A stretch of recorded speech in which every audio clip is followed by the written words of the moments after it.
everybody. I'm your host, Jaime Cerreta. On this podcast, we celebrate everything local in Arizona, and that is the mission behind the Arizona Office of Tourism. We have Josh Coddington with us. He is the Director of Communications over there. He is also a frequent visitor on our 3 p.m. newscast, always keeping us up to date on what's going on in our beautiful state of Arizona. Josh, thanks for being here today. Thanks for having me. Are you on the 3 p.m. once a month, right? Once a month, yeah, I love it. We love it too because you have so many great things that are happening across our state. I mean, we think of the Valley of the Sun, but we have so much green space. We have so much, we had snow into May this year. We have so much diversity across our state. Tell me about what comes to the forefront when it comes to promoting Arizona. So, that really is a great question. And one of our favorite things to share about Arizona is how diverse it is. And we're lucky at the Arizona Office of Tourism that we kind of do two major things. The first one is the obvious one, which is we get to promote a beautiful state. Yeah. And that is both for travel within Arizona and travel to Arizona from other states and other countries. And that one's great because our state is amazing. Yeah. And then the second part of it is a little lesser known, but we also support other tourism organizations in Arizona to help them extend their message.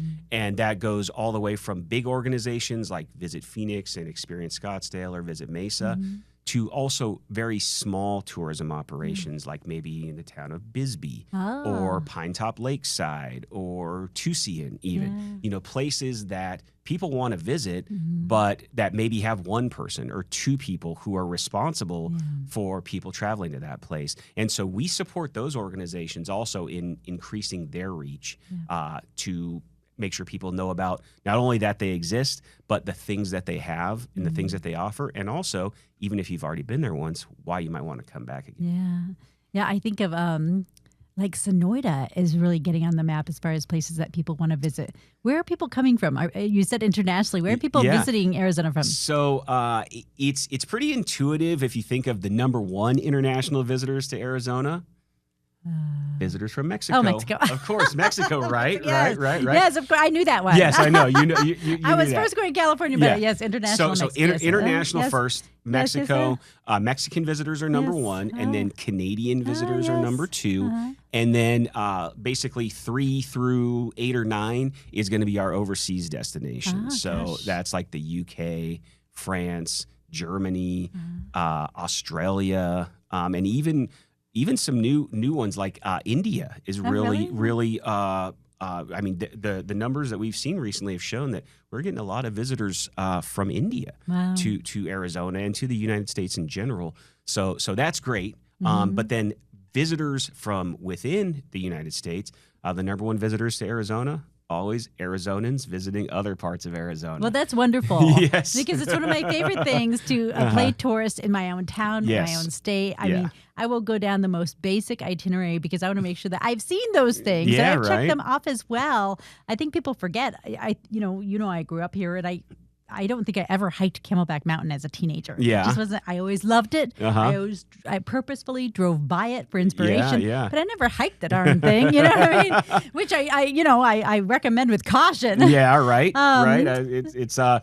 definitely not right now, but definitely something to put on your list as we get closer to fall. Yeah. And do it in the morning like everyone else does. Try to be done by like 9 o'clock or 10 o'clock. That's early. Yeah, it is early. It requires being there early, and there'll be a good amount of other people there. Yeah. But hiking, especially hiking in the central part of the state here, you definitely got to be careful and you got to prepare. And we say that message to visitors, but it's certainly for Arizonans as well, because I feel like sometimes when you're in Arizona and you're like, I got this handled. I live in this heat all the time, and so it might make you let your guard down a little bit when you're preparing to go out. I think you're right. Yeah. Because, we did that study where I think the firefighters released that it's the locals who are getting pulled off the mountain and we were always like, you tourists, and it was us the whole time. And you're right. We get cocky. We think we're good about it. And then the heat sneaks up on you and it surprises you. Yeah. So how does tourism fare here in Arizona? We think of the Arizonans who all go, or the Valley of the Sun, us lowlanders that go up to the high country. How does tourism fare in the summertime for Arizona? Because there are so many great places still to go.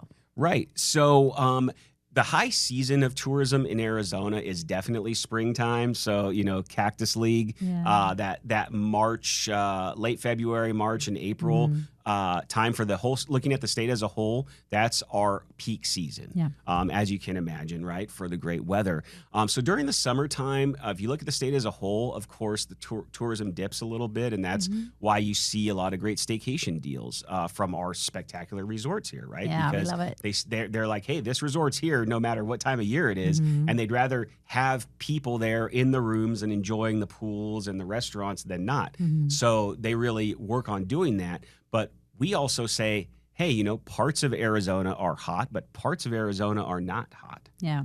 And that's northern Arizona, Coconino County, Flagstaff, all the Mogollon Rim, eastern Arizona, White Mountains, all those places, I mean, they are still rocking and rolling during the summer.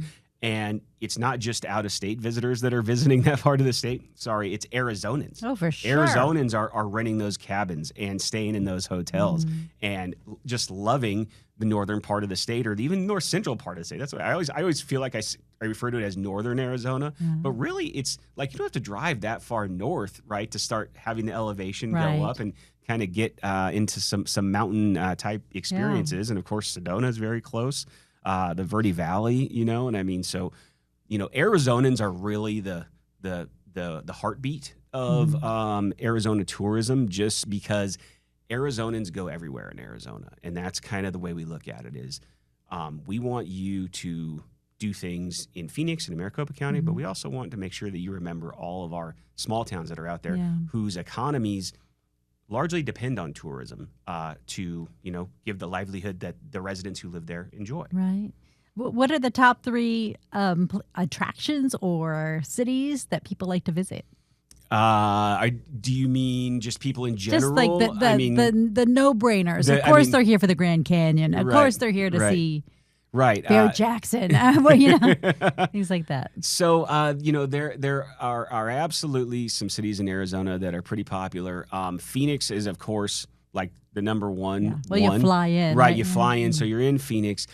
Tucson is super popular. And what one of the things that I love about Tucson is I feel like how much Southwestern and Arizona culture is housed in Tucson, and that, they have a great mix of kind of the region there, including Mexico and, northern Mexico and Sonora. And so to me, Tucson is one that's super popular. As you also mentioned, one that's growing in popularity is that Sonoita and Wilcox area, which is in that kind of southeastern Arizona in the high desert, like grasslands area. That's growing, but that's because, we're talking about Arizona wine and Arizona wine experiences, right? So it's not just about the wine itself, right? But wine is the wine that we have there is an Arizona product, right? So it's made from grapes grown in Arizona. So it's kind of has that agricultural connection, but it's also like the people there know what they have and know what their strengths are. And so they are building more tourism type experiences. So it's not just stopping by their vineyard once to try some wine, but it's maybe having the local food, and a lot of them have added places to stay the night. So, those ones are kind of growing places for tourism. Another one that I want to put a pin on is Camp Verde. And I say that because they just got a new state park. It's called Rockin' River Ranch. It's called Rockin' River Ranch. I mean, doesn't that sound fun? Yeah, I mean, it sounds great. It lets you know there's a river there. And a ranch. Yeah. And so it's a cool place, and it's something that, we constantly try to promote because, we feel like we have a pretty good idea of what's in Arizona, but part of our job is not just saying, here's everything in Arizona, but it's also saying, here's what's new in Arizona, because we have a good amount of visitors who are repeat visitors, right? And so we want people to come back and to keep Arizona in their heart, of course. Yes. And so one good way to do that is to make sure that you are communicating what's new, the new things that are happening in Arizona, and not, just relying on the fact that the Grand Canyon happens to be here. But you always remind people, Grand Canyon is 100% entirely contained in Arizona. It is not shared between any other states, even though some other places try to market the Grand Canyon like they have a little more of a claim to it than they really do. Yep. Not so. Not so. It's all Arizona. What do you do at the Rock and River Ranch? Yeah. What do you do over there? So it's a state park in kind of that Verde Valley area, and it was a private place that the state kind of got donated the place, and they have some great geography there, and they have the river there, and they have a ranch there, as the name would imply. And so, I mean, it's a great place for hiking, as most people would say. It's also great for bird watching and just kind of enjoying that Verde Valley area. Yeah. When you say Verde Valley, I think of Cottonwood. Yeah. I think of the Alcantara River Vineyards. Yeah, the River to Wine tour. Where you get a little kayak, kayak your way to some wine and pizza. That's one of my favorite Arizona things to do. For sure. Yeah, that's awesome. Let's talk a little bit about how you came to Arizona. All right, how long you've been here? 20 years? Yeah, I've been in Arizona 20 years. I arrived in 2005 in Arizona. And for me, Arizona's cool because I didn't really know anything about Arizona. I would love to say that I somehow learned about it and was attracted by all the great things here. But when I started thinking about moving, I did a little research, but I mostly came to Arizona sight unseen. And where are you from? And I'm from Central California, from Fresno, California, if anyone knows where that is. A lot of people do. Went to Fresno State. Nice. Got my journalism degree there. And fortunately, when I came to Arizona, I was able to land my first real newspaper journalism job in Arizona. So you have a journalism degree? Yes, I do have a journalism degree. And my first job was at the Arizona Capital Times newspaper in downtown. And they cover, state politics, government, the operations of government. And I really feel like I was blessed that I got that job because it gave me an education about Arizona that I never would have had otherwise. The history, how things operate, who the players are, who the big organizations are. And so I couldn't be more thankful that I ended up with that job. And I also edited a column on the very back of the newspaper called Times Past. And what it is it has an old-timey Arizona photo. And then it just has a couple paragraphs about what's happening in that photo or why it is whatever it is. Yeah. And so that was another way where I just got to learn all these cool things about Arizona, like that George W.P. Hunt is the first and seven-time governor of the state of Arizona, and the only one, right? Yes. So I always loved that I got that Arizona education from that. So are you as in love with Arizona as I am? I mean, next to you being a native, I feel like yes, I love Arizona, and with the job I have, of course. I get to keep falling in love with Arizona because it's like learning something new all the time. And as much as I feel like I know about the state, there's always so much more to learn. And really, in tourism, I feel like you're in your best space when you're thinking about tourism as telling the stories of the people of the places, as opposed to just saying, look at this beautiful place, right? And that's like the way I see tourism now, and the way I try to do it is I say everyone can look at the Grand Canyon and see what it is and be amazed, but it looks probably generally the same to most people, right? But what do you really remember, when you go somewhere? Are you thinking of the views, or are you thinking of the experiences that you had? And hopefully you're there with your family and friends, and you're doing things together, and you're talking about it, right? And you're saying what it makes you think of or what it makes you feel. Sharing stories. Yeah, and to me, that's like when tourism really lives in your heart, or when a place does, to me, it's usually more like that, right? Like the emotional side of it, or having a great meal even is another one, right? Like how much do we connect with food, right? And when you have a great meal at a place, right? It's like it sticks with you. Yeah. And so how do you sell Arizona to other countries and other states and to other Arizonans? So that is a great question. And one of the super fun things that we really get to do is selling Arizona as a place that should be on your list, or should always be on your list. Now, we like to feel like we kind of own the Southwestern experience here in Arizona. I can see that. And so we definitely sell the Arizona's connection to Western history, because a lot of people, especially international visitors, they really like that. They like that part of it. They like the dude ranches, the cowboy culture, Tombstone. Wickenburg's so cool for that too. Wickenburg. And it's not even just Southern Arizona. Yeah. I mean, or even another great one that we don't often talk about, or we don't talk about enough, is Route 66.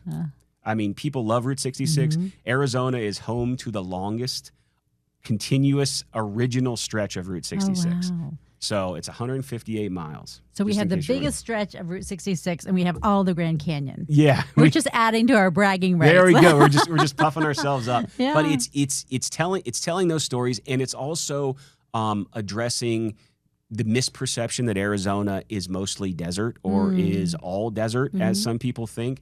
And it's actually to me, it's kind of fun to use that idea that people have. It's almost like the further away from Arizona they are, the more that they're like, Arizona's a desert, and that's their idea about it.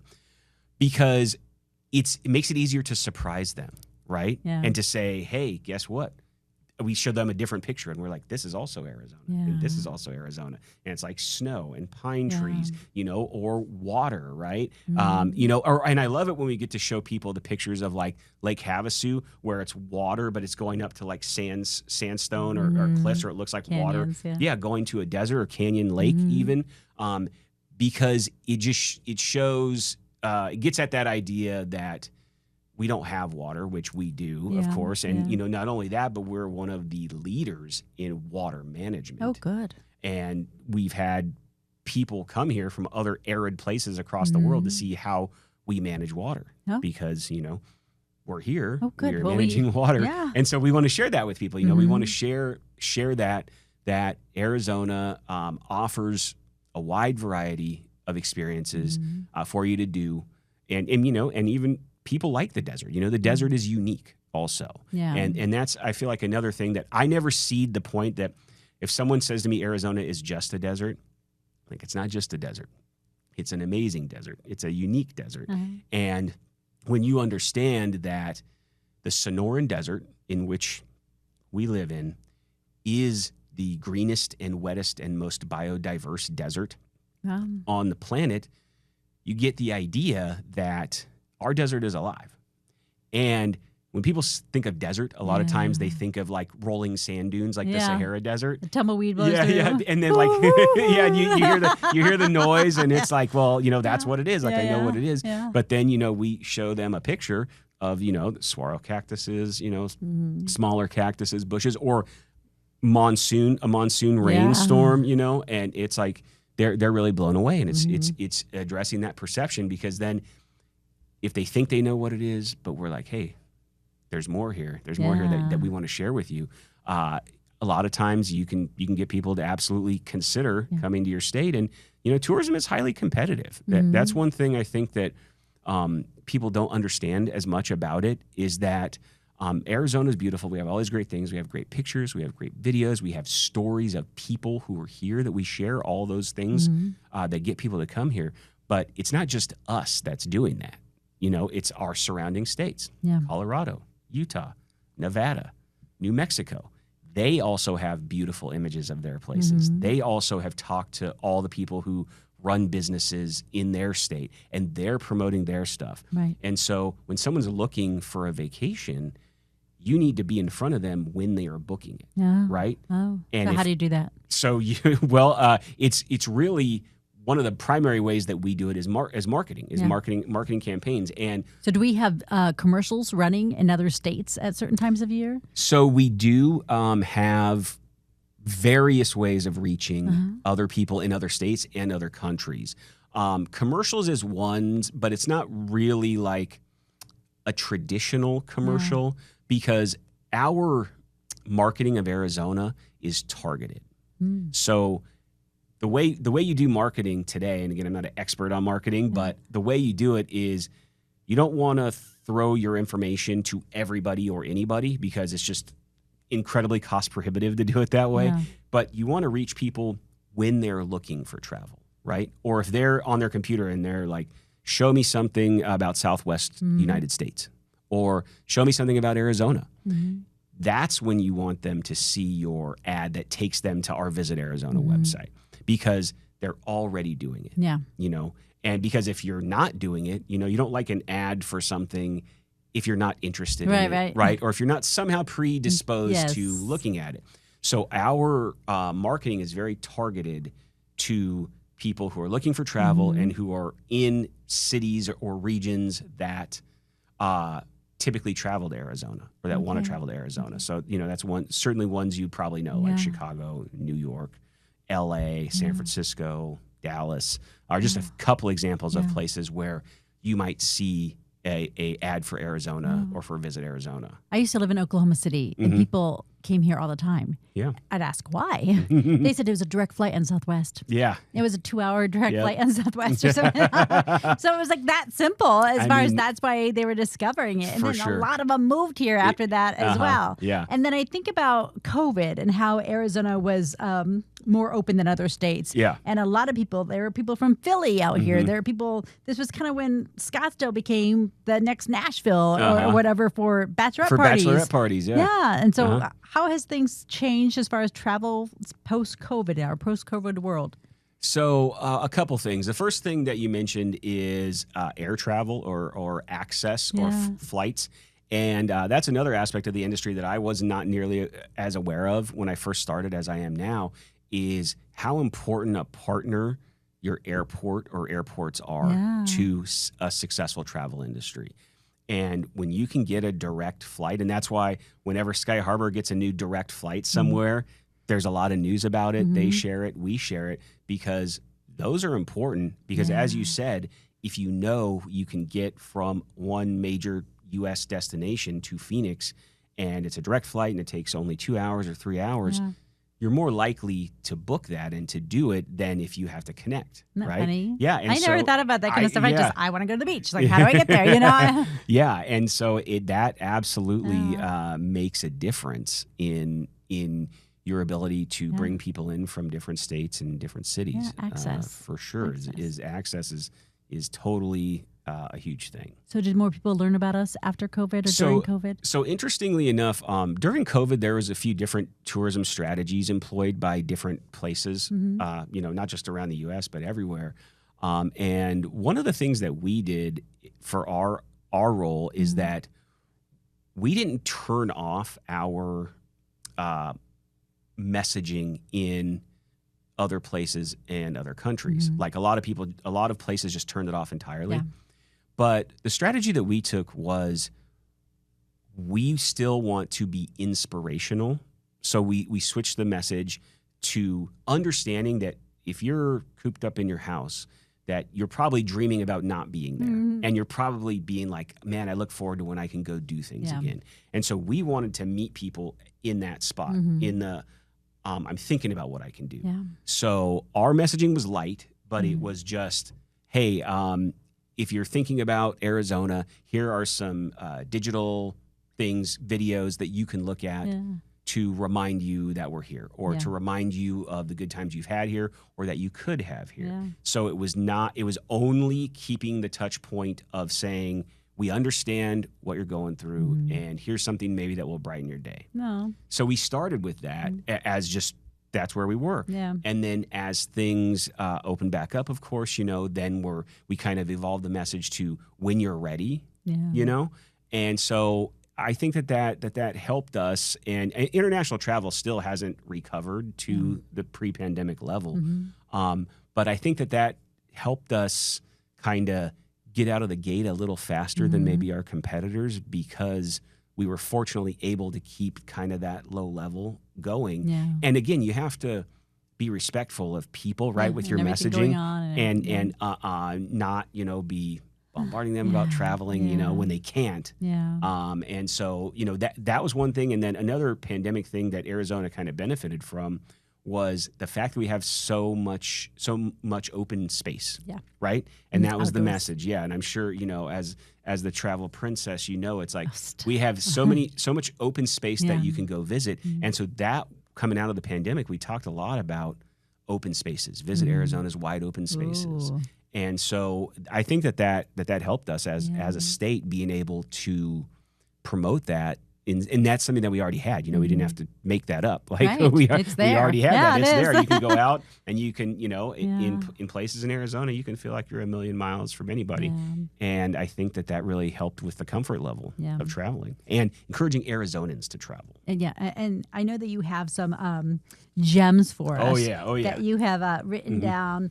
The Barefoot State Park. What is that? The Barefoot Trail. That's brand new, right? Yeah. So one of my hidden gems that just opened up last year is the Barefoot Trail, which is just outside of Flagstaff. It's actually in Belmont, if you know where that is, Belmont, Arizona. It's another thing in tourism. You get to be an expert on all the places in Arizona, right? It's very useful information. Yeah, it's so great. I'm sure you're fun to go to dinner with. You're like, actually, that is. Actually, I'm like, well, you'd think that's Flagstaff, but it's actually Belmont. Okay, so it's in Belmont, and it's built on the idea that it's called grounding. And people are in that. Yeah, where you take off your shoes and they have this trail so you can walk with no shoes on, and it's all ages thing.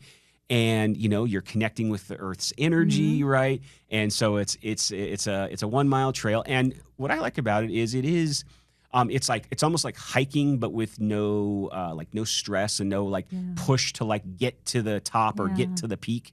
And it's kind of a serene environment. You're among the pine trees. But then they also add some other things. So if you don't just want to walk, they have little adventure courses. It's like not courses, but it's like along this trail they have little spaces where you can do a little zip line or go on different steps, right? So it's not just walking on the ground. They added some extra things to it. And then it's kind of a park environment. So they have food trucks, they have picnic tables, they have games. So it's just kind of another way I feel like to enjoy the serenity of Flagstaff. Well, you think of just that being a grounding nature walk, what Sedona has done with the whole holistic community and everything. I mean, built a whole industry around it for sure. Let's go to the Little Painted Desert County Park. Okay. Where is that? Now, this has got to be near the top of my hidden Arizona gems list. And I say that because the Little Painted Desert County Park was a county park, but it is no longer a county park. So it's just, if you want to know where this is, it's about 20 minutes north of Winslow. Okay, on 87A. So it's near the actual Painted Desert. And it is off of a road, and you can be in your regular car, you turn off, and you don't have to walk for about 5 minutes. And there's a couple shaded picnic structures there that were there when it was a park. But it's not maintained by anybody. But the reason why you go is the view that you get from this little area of the painted desert, of the imagery that you think of, the hills, the like the red and white and like vibrant purple hues that you see, that you think of when you think of the painted desert. You have all of that right here, and it actually faces west, so you can see a sunset. Also when you're there, and so it is, and it doesn't cost anything. That's the other thing. It's free because it's not a state park. It's not a park maintained by the county. It's just a place. And if you know where it is, it's pretty easy to get to. And it's just, it's kind of like you can do it anytime you want because it doesn't have park hours. So if you know, you know. It's a definitely, if you know one for sure. What about the Lyman Lake State Park? Where is that? So Lyman Lake State Park is eastern Arizona. So it's kind of between St. John's and Eager. And why I wanted to talk about this one is Arizona State Parks has something they call camping cabins. Now, this is super cool because they're at most of the parks that have lakes. And so since it's an Arizona State Park thing already, they build these cabins that are right on literally lakefront cabin, right? And I say that because it is a camping cabin. And what does that mean? So again, toilets? I think of toilets, Josh. What are we doing now? Literally the most important question to ask is, what does that actually mean? So a camping cabin is fully built structure. It's got a front door that locks, but inside it's a bed or two beds, table, chairs. There's electricity. They have heaters or air conditioners based on wherever you are, but they do not have toilets inside them. So you are using the camp toilet for the camp. Yeah, it's not an outhouse, but it's not quite that. That. But you know, so it is. And running water. They don't really have running water in these, so it's a step up from camping in a tent on the ground. It's not quite as luxurious as if you brought your own RV. Then some people will debate whether that's actually camping anyway. But it is there, and you can rent them. And like I said, I think they're at 7 or 8 state parks, and you go and you reserve them online. And it's a cool thing. And, you know, if you would rather sleep on a bed than sleep in on the ground or, you know, on an air mattress, I think it's definitely something worth considering. And you get that lakefront view. Oh, my gosh. That sounds beautiful. Yeah. You gave me a great list of festivals because we're dropping this in July. Yeah. So as you make your plans for August, because August is a sketchy time in Phoenix. I mean, we're just kind of over it. We're like, all right, we've had enough. Like cabin fever. And then you have some great places. We talked about Sonoita. So August 2nd, there's Harvest Fest. Yeah. In Sonoita Vineyards. Absolutely. So I was like, why don't we remind everybody that, you know, Arizona's a great place for festivals and events, and they go on all year. Yeah. And so the cool thing about the Sonoita Harvest Fest is that it's at Sonoita Vineyards, and it leads into the harvesting season for Arizona wine grapes.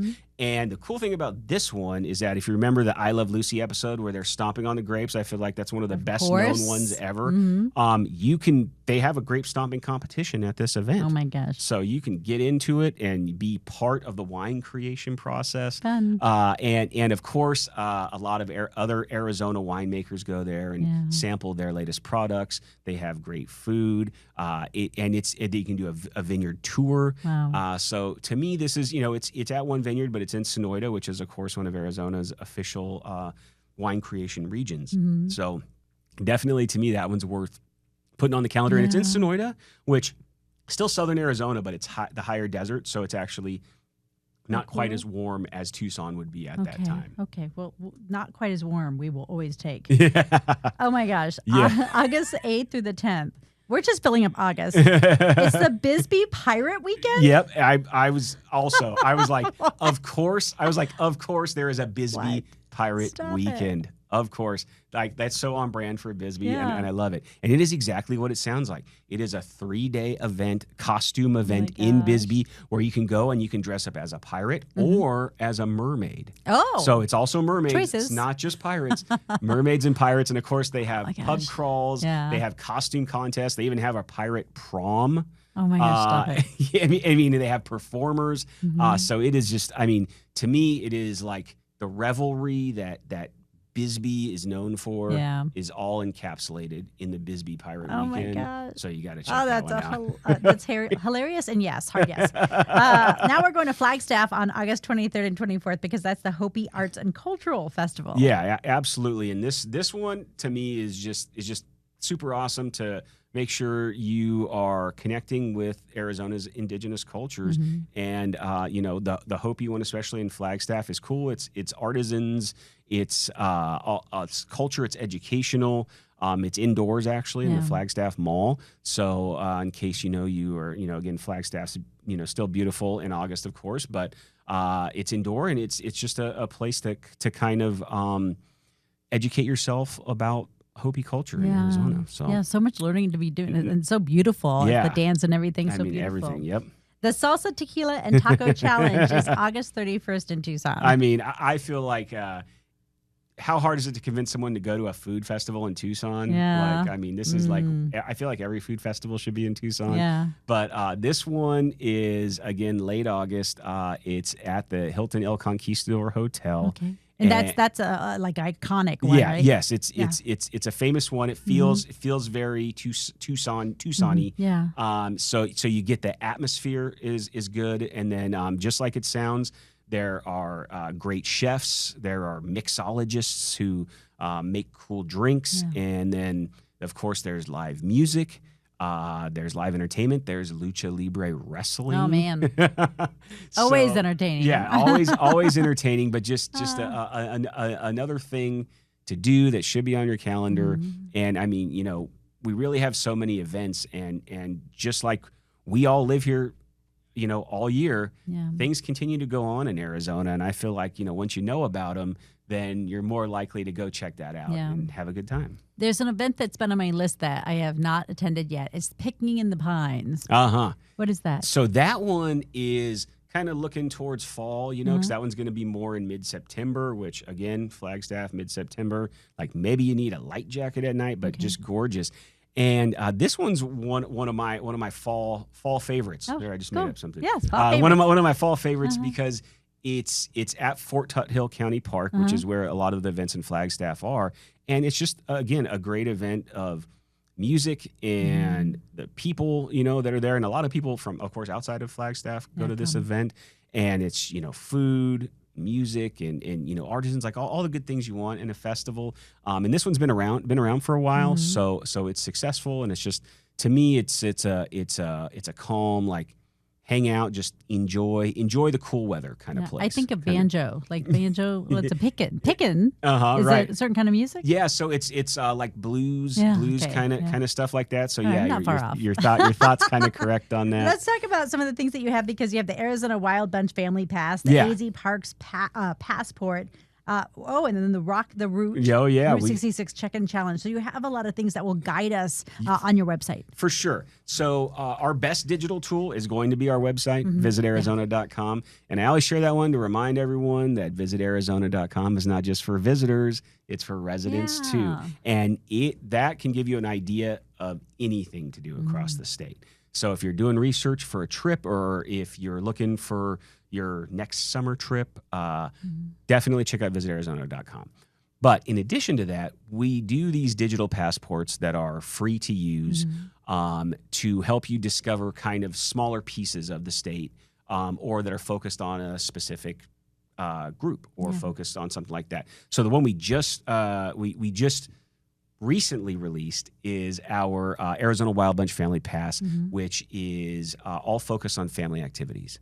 So as you're going through the summer here and you are looking at things you can do as a family, this pass, you get it on our website, it comes up on your phone, and it puts you right on a map. So if you're already out somewhere, you can say, hey, we want to add something today. Yeah. And then you can look at it, and it'll show you what's right around you. So that one's a cool one. Another one is the Route 66 Rock the Route Pass. And this one is cool for two reasons. One, because the centennial anniversary of Route 66 is coming up in 2026. Okay. So I would recommend that you get that passport on your phone. And now this passport is not focused on like restaurants or hotels, but it is focused on the unique, quirky things that are on Route 66. Yeah, so it's a little different. Okay. Because we kind of had to pick, and we didn't want to just make it a survey of every single thing on Route 66, because A, that would be gigantic, and B, there's some things out there that kind of do that already. So we were thinking of more of the Instagrammable locations. We appreciate that. Of where you can go, and we imagine it as a picture someone would take, and they would want to share and be like, hey, look at this like cool thing, because Route 66 has like gigantic dinosaurs, right? In like Holbrook, or like Hackberry, which is where they have this great old store that looks exactly like you imagine it would have looked during the heyday of Route 66. So we put those on this passport. So that one's cool. We have our Arizona Parks Passport, which, just like it sounds, is all focused on Arizona state and national parks. So if you want to go visit a park, you can download this pass. It'll show you where they are. And one of the cool things, good for right now, is you can sort the parks on the pass by features that they have. So if you want to go to water, right? Yes. Like you're like, I want to go to a lake, I want to go to a river. Yeah. You can tell the pass, show me all the parks that have lakes or rivers, and then you can just pick from that list. Or you can also sort it by stargazing or other things like that, or canyons. So super cool. Yeah, super cool for sure. Josh, thank you so much for being with us today. I'm making my list, checking it twice. I'm definitely have to. August is booked up. Yeah, we got August so filled up. Yeah, we got to go to that pirate thing down in Bisbee. Sounds like a segment for you. It does, doesn't it? I'm gonna pitch my producers now. Yeah, right. Well, it's Visit Arizona. You have a plethora of resources for us. Josh, thank you so much for being with us today. Thanks for having me. It's been great. Thanks for listening to Jamie's Local Love, the podcast. I'm your host, Jaime Cerreta. Our technician is Tom Heidinger. Our editors are Lorraine Shearing and Gina Coy. Do you know a business worthy of some local love? Email me at jcerreta@azfamily.com. Follow us at facebook.com/Cerreta and Instagram @Cerreta News. Make sure to subscribe and give us a 5-star review, please. And tell your friends about the podcast and the businesses we feature to show your local love. You can find us on Apple, YouTube, Spotify, Amazon Music, and anywhere you get your podcasts. Jaime's Local Love, an Arizona's Family Originals podcast.